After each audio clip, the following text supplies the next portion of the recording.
بسم اللہ الرحمن الرحیم ان ابی ہریرہ رضی اللہ تعالی عنہ قال قال رسول اللہ صلی اللہ علیہ وسلم، حضرت ابو ہریرہ رضی اللہ تعالی عنہ فرماتے ہیں حضور نبی رحمت صلی اللہ علیہ وسلم نے فرمایا لا یؤمن واللہ لا یؤمن واللہ لا یؤمن۔ حضور نبی رحمت صلی اللہ علیہ وسلم نے 3 مرتبہ قسم دے کر فرمایا نہیں ہے کوئی مومن، نہیں ہے کوئی مومن، نہیں ہے کوئی مومن۔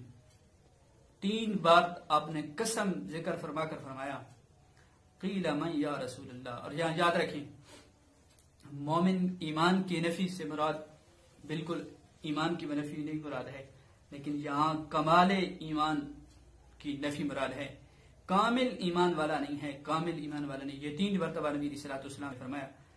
قیل عرض کی کہ یا رسول اللہ صلی اللہ علیہ وسلم، من یا رسول اللہ کون؟ حضور نبی رحمت صلی اللہ علیہ وسلم نے فرمایا الذی لا یأمن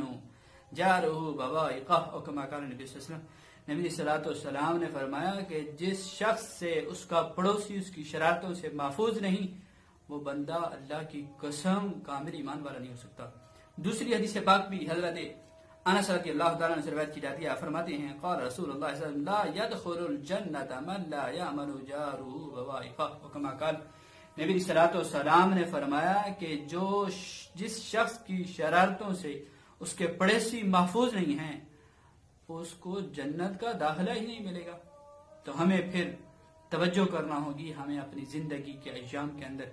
ہمیں اپنے اڑوس پڑوس کا خیال رکھنا چاہیے کہ ہم اڑوس پڑوس کا کتنا خیال رکھتے ہیں۔ کہیں ایسا تو نہیں کہ ہماری پڑوسی بھی ہماری شرارتوں سے محفوظ نہیں ہیں، تو ہمیں خیال کرنا ہوگا، توجہ کرنا ہوگی۔ پھر حدیث پاک سنیے، حضرت عائشہ رضی اللہ تعالی عنہا اور حضرت ابن عمر رضی اللہ تعالی عنہما سے روایت کی جاتی ہے، فرماتے ہیں وہ نبی صلی اللہ علیہ وسلم سے روایت کرتے ہیں، نبی صلی اللہ علیہ وسلم نے فرمایا ما زال جبریل یوصینی بالجار حتی ظننت انہ سیحدثہ، او کما قال نبی صلی اللہ علیہ وسلم، نبی صلی اللہ علیہ وسلم نے فرمایا کہ مجھے جبریل امین پڑوسی کے متعلق اتنے احکامات پہنچاتے رہے حتیٰ کہ مجھے گمان ہوا کہ وہ پڑوسی کو کہیں وارث ہی نہ بنا دے۔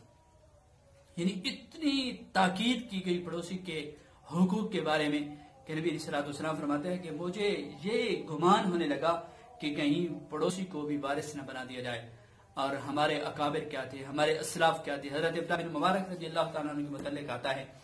کہ آپ کے پڑوسی ایک غیر مسلم تھا، اس نے اپنا گھر بیچنا چاہا، کسی نے پوچھا کتنے کا دے رہا ہے، تو اس نے قیمت لگائی، تو اس نے قیمت